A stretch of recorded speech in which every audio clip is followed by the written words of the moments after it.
तो एक देव आपला केल्याशिवाय आपल्याला सुख नाही संसारामध्ये. मृत्यू संसार सागरा भवामी न चिरात पार्थ मैया वेशीच चित्रम. भगवंत म्हणतात की त्याला जो माझ्या अनन्य भावाने भक्ती करतो, मला शरण येतो, नामस्मरण करतो, चिंतन करतो, असा भक्त यो मे भक्त समे प्रिय, असा भक्त मला प्रिय आहे.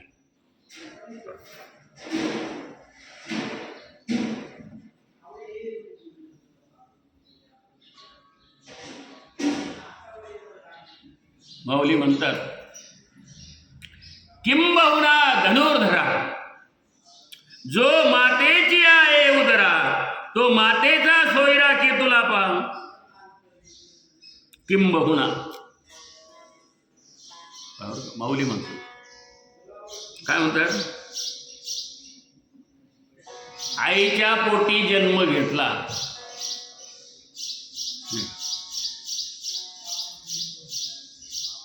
कालच विषय झाला. आपण आपली ती माता जी माता आहे, आपण दुसऱ्या स्त्रीला पण माताच म्हणतो, पण आपली माता आणि ती माता दोन्ही माता, स्त्रीला माताच म्हणावं. मग आपली आई आणि ती आई काय फरक आहे? ती स्त्री आहे, ही स्त्री आहे ना. पण आपली माता जितके आपल्यासाठी कळकळीने काळजीने सर्व काही गोष्टी करील, मूल रडते शेजारी, ती माता आणि ही माताच आहे. पानं कोणाला फुटणार? पानं कोणाला फुटणार? जी मूळ आई तिला फुटेल की नाही? आहे की नाही? ती पळत जाईल, मूल रडतंय, हो बाळा, अरे अरे अरे शांत, थांब थांब, रडू नको रडू नको नको, उचलून घेईल, त्याला दूध पाहिजे. मूल खेळतंय, मुलांच्या मध्ये मूल खेळतंय, आहे की नाही? पण मूल खेळत असताना मोठ्याने ओरडलं, आहे का? मग इतर मातांना ते ऐकायला जात नाही, इतर पोरं पण खेळत असतात, जात नाही का ऐकायला. पण हिच्या कानावर येते काय आपलंच मुलं आहे, काहीतरी झालं, ही घरातून बाहेर पडत जाते, ते तिकडून रडत येतं. ही 4 पायऱ्या उतरून खाली त्याला जाऊन पटकन उचलून घेते,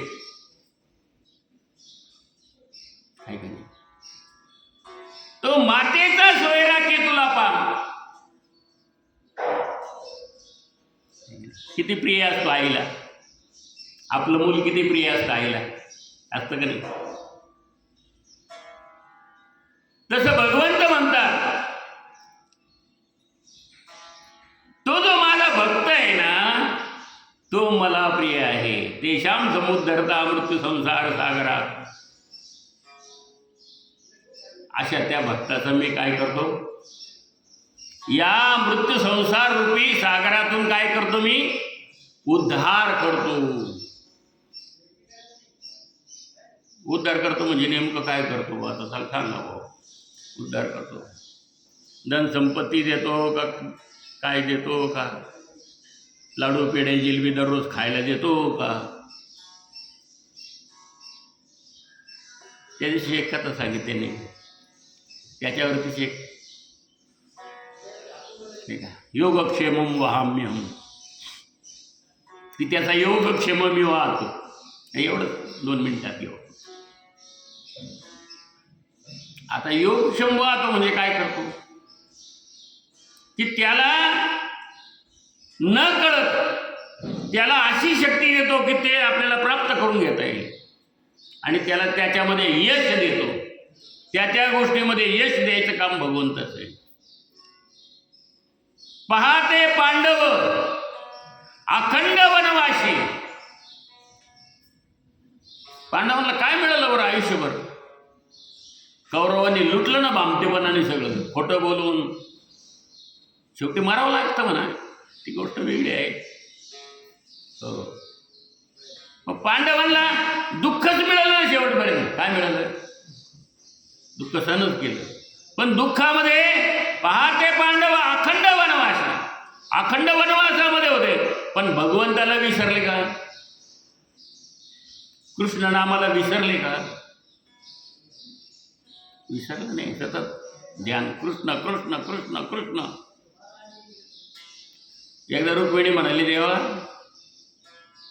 अहो म्हणे काय तुम्ही नुसते पळत राहता म्हणे, काही इकडचं बघा.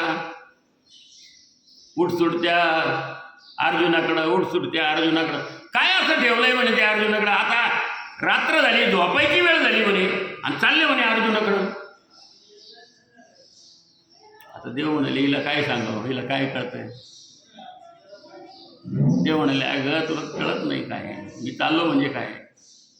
तो अर्जुन मला कसला बघतोय म्हणाल, काय असं बघता असतात म्हणे, 17 वेळा तिकडे जाय इकडे जाय कायम त्याच्याकडं. का त्याच्याबरोबर कायम नाही? अहो तो माझा भक्त आहे, तो माझा अखंड नामस्मरण करतो, चिंतन करतो, मला क्षणभर सुद्धा विसरत नाही. प्रसाद खायापुरतच नाही, ते कोणतंही संकट येऊ, दुःख येऊ आणि कितीही सुख येऊ तरी तो मला विसरत नाही. म्हणे आता सुद्धा त्याचा जप चालू आहे. म्हणजे झोपला असेल म्हणतो, आता काय चल म्हणाल तुला दाखव. दोघं बी आले अर्जुनाच्या महालामध्ये. दार उघडलं, आणि दार उघडल्यानंतर अर्जुन मंचकावर पडलेला होता आणि केस खाली लोंबलेले होते अर्जुनाचे. दरवाजा उघडला, त्याला काय कळलं, अर्जुन झोपलेला होता शांतपणे. देवाने पाहिलं, अरे झोपलेला आहे. रुक्मिणी पहा म्हणे, मी म्हटले होते ना झोपलेला असं ना म्हणे, आता काय तुमचा जप करतो म्हणे. मग जप काय असं माळ घेऊन लोकांना दाखवले म्हणजे लय जप होतो काय? असं नसतं, अंतरंगा चालू असतो जप. म्हणे असं कर म्हणे, आता तो एक काम कर, तो झोपलेला आहे म्हणे, फक्त त्याचे असे केस घे आणि कानाला लाव. लांब केस होते अर्जुनाचे, मंचकाच्या खाली असे लोंबले होते खाली. रुक्मिणी गेली आणि कानाला केस लावले. कानाला केस लावल्याबरोबर त्या केसामधून कृष्ण कृष्ण कृष्ण कृष्ण कृष्ण असा आवाज चालू होता. बघ, रुक्मिणी तिथं हात जोडले, म्हणाले भक्ता असावा खरा. आपणही बघतोय, देव का आपल्याला सहकार्य करत नाही, का आपल्या मागं पडत नाही, का आपल्याला अपयश येतं, का आपल्याला त्रास होतो? भक्तच ना. तेशाम समुद्रता मृत्यू संसार सागरात भवा एकनिष्ठा असावं लागतं. निष्ठेने त्याची भक्ती करा. यश आलं म्हणजे आपल्याला खूप धन संपत्ती मिळाली म्हणजे यश आलं असं काही नसतं. करोडो रुपये मिळाले म्हणजे यश आलं असं काही नसतं. बुद्धी भ्रष्ट होते, पण याने बुद्धी तीक्ष्ण होते.